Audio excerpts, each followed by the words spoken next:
Today started, I was going to film everything this morning as we got on the way to take Henry back to the airport as he went on, he has a trip today. He'll be back at the end of the week. It's crazy as we go. However, like every time Henry goes away, something happens. This time it's not the RV, thank you Lord. But something happened with Timon. We're not really sure. He's breathing really hard. He stopped eating last night. He didn't eat his dinner. He's drinking plenty of fluids. He's not running a fever. We just don't know what's going on. Oh, this is everything with you right next to me. So alive, and tonight I'm thinking that I don't wanna go. This is everything with you right next to me. So alive, and tonight I'm thinking that I don't wanna go. I'm dealing with a lot of heavy, stressful moments, and I'm finding myself bawling my eyeballs out, crying a lot, because I have to make some really hard decisions right now. So to kind of bring you up to date, and to explain what's going on and kind of put you guys in perspective of what I'm dealing with, is Timon's become very ill. Timon is our French bulldog. He's a rescue pup. We got him.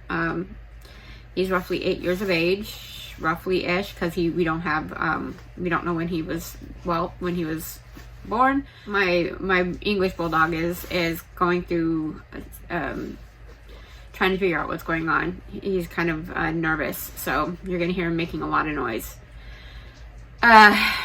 Period. When I was taking them out, brought them back in, there was bloody urine or bloody drops on the ground, and I didn't know where that came from. I wasn't sure if he had cut himself on something while he was walking around the front yard.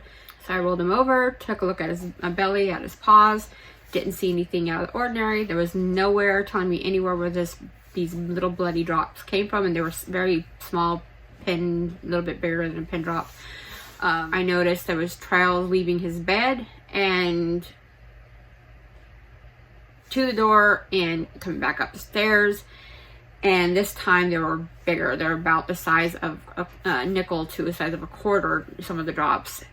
And this time when I rolled him over, there was distinctive coming from his male organ. So I looked at his bed, and there was a decent sized puddle in his bed. By the time I got him in there, the bleeding was not stopping. It was consistent. It was a continuous stream. When I got him in there to the vet, they took him directly back. I don't know, I'm like crying like a baby.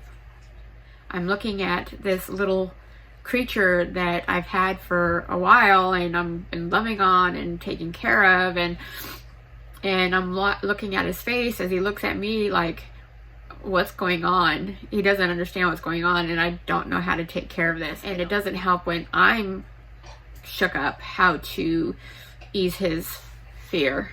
So I'm like, his lower back is all shaky, and he's having muscle contractions and all that stuff. So he underwent intensive exams and procedures that Monday night. Part of was an x-ray that they found kind of shadowing on his bladder, and so there was a lot of things that they wanted to see, but a lot of stuff that was unknown. They could not find where the bleeding was coming from. And that was the biggest thing, is they don't know where the blood was coming from. So they were checking for anything and everything that could be, where was this blood coming from? His bladder was filled, and so they drained his bladder, but his bladder also was not constricting back down to a normal size. It was staying inflated, so fluid was constantly going in and coming right back out. At the time that we initially got the appointment, he was not anemic, but he was already starting to show signs of dehydration. Even though he's drinking a lot of fluid, he's losing it as quickly as he's ingesting it. So we're fighting up a battle. What is causing this? So they took all the blood work. I'm getting trickles of information back as soon as all these things come in. And what we're looking at, first off, he is not diabetic. So that came back. Woohoo! Yeah, he's not diabetic. He has no crystals in his urine. So no stones, no kidney stones, no, you know, don't understand where that's coming from. So, but there is that weird horse-shaped image shadow that is on his bladder, on the side of his bladder. So they're trying to understand what exactly that is. Is it a growth? What it is? But all the rest of the testing he took back, but his bladder is still filling up with blood. They don't know where it's coming from. We're probably dealing with a form of bladder cancer that just now has reached a point of growth that is now causing this side effect. The idea now is, what do we do? He has stopped eating altogether. This is now day 4. He hasn't eaten. And I've tried everything from baby food to pureed foods to homemade foods to anything to entice him, from cheese and bread and peanut butter, just to get him to eat. And the dog cannot go without eating for a week before there's massive repercussions, but then he also can't go without drinking for more than a few days. And at this rate, he's losing more fluids than he's able to get into his body. So I'm left with, what do I do now? I was hoping it was just an infection that, okay, take these antibiotics, or we give him an injection, and he'll be fine.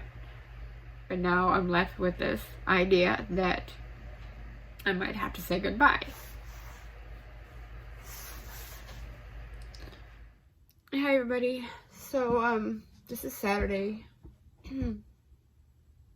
My husband's trying to get here from his trip to California.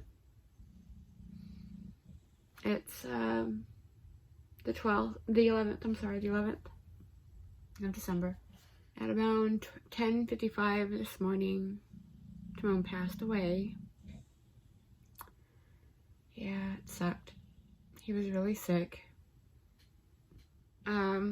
So the final conclusion and understanding of what he had is not rare for small dogs to have, but it can be found. It can be overlooked. In small breeds. By the time that we found this, it was too far gone. Shows that he's had this for a long time, and it just got to the point where his body couldn't adjust to it anymore, and the bleeding started, and this is the final run, and he couldn't bounce back from it, and his body just couldn't anymore. So I held him,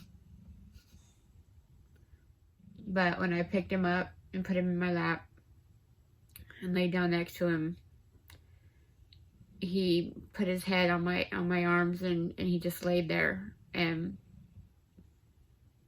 he fell asleep, and that was it.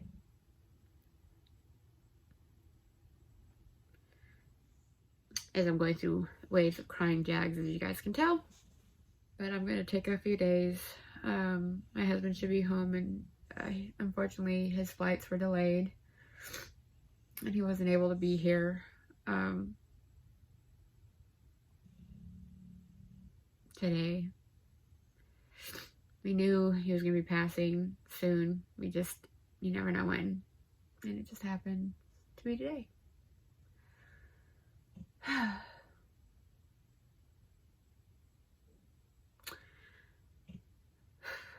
I'm going to go now, and I'll talk to you guys later. I just wanted to let you guys know that Timon's no longer with us, and I miss him already.